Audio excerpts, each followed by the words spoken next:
I want to ask you about the press conference that the army is giving currently live. They've mentioned that Al Jazeera, in fact, is not going to be able to attend it. The crowd erupted in cheers when the Al Jazeera team left. And I know they also mentioned that certain parties were showing pictures of dead babies from Syria, passing it off as victims of this morning's clashes. What are you hearing, Sharif?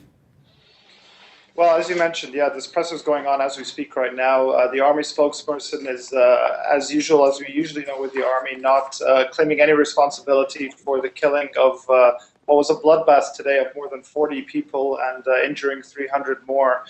Before the Army spokesperson took the podium, we heard the police spokesperson come on for the first time and completely whitewash history, essentially say that the police protected protesters at Mohammed Mahmoud when in fact they killed 45 of them.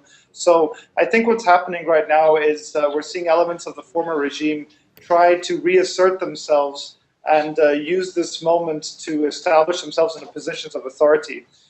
Essentially, I think when we look at the overall situation, I think we have to divide it into two struggles. One is a factional conflict amongst political elites that have been jockeying for power for the past 2.5 years, and they frequently use mass mobilizations and popular unrest to ride these waves into authority. And we saw that when people rose up against Mubarak, against SCAF, and against the Muslim Brotherhood, which acted in, looked to want to reestablish the authoritarian state in Egypt. Another struggle, a much more important struggle, is the one that's coming from the ground up, and that is when millions of Egyptians are continually rising up against authoritarianism, against paternalistic governance, and seeking political and economic agency. Right. And I think there's a lot of confusion between those two a lot of the times when we hear this talk of coup and revolution or versus whatever, but I think it's important to make those distinctions.